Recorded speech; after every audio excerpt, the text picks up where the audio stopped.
çox maraqlıdır ki, bax bu taktiki gedişlər ki var. Ötən gün yayılan Azovun yaydığı məlumatda hansı ki bir qəsəbənin var, birləşik ərazilərin işğaldan azad olunması ilə bağlı danışarkən mən xatırlayıram Rusiya Müdafiə Nazirliyi avqustun 20-sində üzərindən 20 gün keçib o ərazinin işğal olunduğunu bildirmişdi. Və çox maraqlıdır ki, bax bu qədər tez-tez əl dəyişirsə bu ərazilər, bəs bunun sonu necə görünür? Bax, məsələ də odur da, ona görə dedim ki, çıxışımın əvvəlindəki ay yarım müharibənin, belə deyək, təbii şəraitə görə dondurulmasına ay yarım vaxt qalır. Ondan sonra top atışları olacaqmı? Olacaq. Artilleriya işləyəcək, tank işləyəcək, top işləyəcək, amma piyada qüvvələrinin irəli getməsi çox çətindir. İndi o bölgələrdə olanlar bilir. Hətta 2-ci Dünya Savaşında 41-45-ci illərdə həmin bölgələrdə yenə döyüşlər gedib də. Bütün həmin Ukrayna ərazisi ən böyük döyüş meydanlarından biri idi. Hətta o zaman belə noyabrdan təqribən fevral ayına qədər, yəni torpaq donana qədər, tam donana qədər, demək olar ki, 2-ci Dünya müharibəsində də ciddi irəliləyişlər əldə etmək mümkün olmurdu. Hətta Kiyevi işğaldan azad etmək, yəni Alman nasistlərindən azad etmək, noyabrın 7-sinə qədər Stalin bir deadline qoymuşdu, vaxt qoymuşdu o vaxt. Bilirdi ki, düzdür, o 460 minə yaxın Sovet əskərinin qanı hesabına baş verdi. Amma Rusiya 300 ildir heç vaxt dəyişməyib. SSR-də də elə idi, Rusiya dövründə də. Orada insan həyatının heç bir dəyəri yoxdur, heç bir dəyəri yoxdur. İnsan ölməlidir, vəssalam. Ona görə də onları bir, belə deyək də, bir patriotizm iynəsi ilə, necə deyərlər, vaksinləyirlər, göndərirlər, pul da verirlər, para da verirlər, gedir, insanlar orada ölür. Yəni, o bölgədə təbii şəraitə görə noyabr, dekabr ayında bataqlıq olur, palçıq olur. Heç bir üstünlük əldə etmək mümkün olmur. Ona görə də bu vaxta qədər ki, təbii şəraitə görə müharibə dayanacaq, yəni intensivlik dayanacaq daha doğrusu, taktiki üstünlüklərin ələ keçirilməsi uğrunda döyüş gedir. Amma problem nədir? Problem ondan ibarətdir ki, Rusiya tərəfinin belə deyək də, ehtiyatları daha çoxdur, təəssüf ki. Ən azından insani ehtiyatları çoxdur da. 146 milyonluq Rusiya, təqribən 40 milyonluq müharibədən öncə 42 milyonluq Ukrayna. İndi heç Ukraynada 30 milyondan biraz çox insan qalıb. Çünki müharibəyə görə 10 milyon insanın ölkəni tərk etdiyi söylənilir. Yəni, taktiki uğurlar masanın qurulacağı dövrə qədər üstünlüyün kimin əlində olması uğrunda çox ciddi döyüş gedir. Masa qurulacaqmı?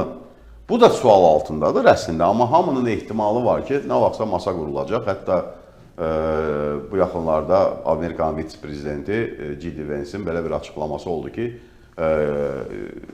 yəqin ki, Milad bayramına qədər hansısa bir ciddi anlaşmalar ola bilər. Milad bayramı da dekabrın sonudur. Yəni, bir şey qalmayıb belə baxanda, oktyabr, noyabr, dekabr 3 ay. Yəni, bu 3 ay müddətində ciddi taktiki döyüşlər davam edəcək. Amma Ukraynanın da problemi odur ki, həm silah-sursat çatışmamazlığı ilə yanaşı, həm də insan çatışmamazlığı var da. Ciddi şəkildə canlı qüvvə çatışmır Ukraynada. Çünki bunu da dilə gətirir Zelenski. Əlbəttə, əlbəttə. Yəni bu da normaldır da. Yəni siz özünüzdən 4 dəfə böyük əhalisi olan bir ölkə ilə bir imperiya ilə mübarizə aparırsınız və cəbhə xəttidir. Aktiv döyüşlərin, yəni mən Ukrayna-Rusiya sərhəddini demirəm ha. Yəni tamamını demirəm. Aktiv döyüşlər gedən bölgə 1200 kilometr.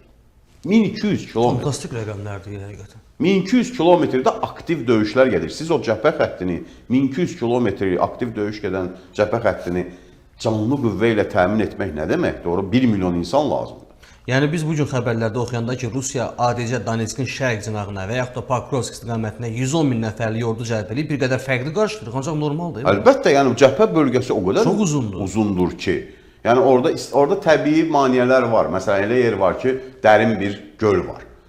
Orada bilirsən ki, o dərin göldən nə tank keçə biləcək, nə top keçə biləcək, əskər keçə bilməyəcək. Ukrayna orada daha az ordu saxlayır. Və yaxud da dərin çay var, Dneprin qolları var. Orada daha az, çünki təbii maneələr var da. Müharibələrdə həmişə təbii maneələr üstünlüyə çevrilmək taktikası var dünyanın hər yerində. Və orada daha az ordu saxlayır, amma yenə saxlayır. Yəni, pantonlarla keçib, tanklarla keçə bilərlər. O olmasın deyə oransı, amma 1200 kilometr aktiv döyüş gedən bir cəbhə xəttindən söhbət gedir. Və Ukraynanın təəssüf ki, insan resursu azalır, kəskin şəkildə azalır. Yəni, biz bugün Rusiyanın itkilərindən danışırıq ki, milyonu keçib, bəli, amma Ukrayna tərəfi də az itki verməyib. Həddindən artıq çox itki verib Ukrayna tərəfi. İndi 1 milyon olmasa da bəlkə də onun yarısı qədər itki verib.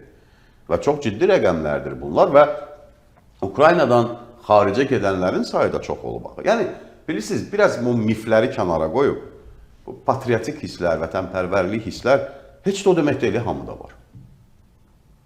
Dünyanın heç yerində elə yoxdur ki, əhalinin %100-ü vətənpərvər olsun. Yoxdur belə dünya. Ukraynada da təəssüf ki, belədir də. Müharibə istəməyənlər var, müharibədən qorxanlar var, çəkinənlər var. 6 milyona yaxın ordu yaşına çatmış kişilər Ukraynadan çıxıb.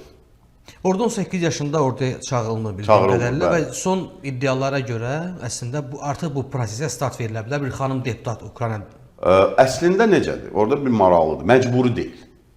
Amma könüllü gedib yazılsan, sənə maaş da verirlər, sən gedib vuruşursan da. 18 yaşdan sonra bu mümkündür və ordunun müxtəlif hissələrində var elə insanlar ki, könüllü xanımlar da var, bəylər də var, gedib vuruşurlar. Amma yenə də çatışmır axı, yenə deyirəm, 1200 kilometrdən gedir söhbət.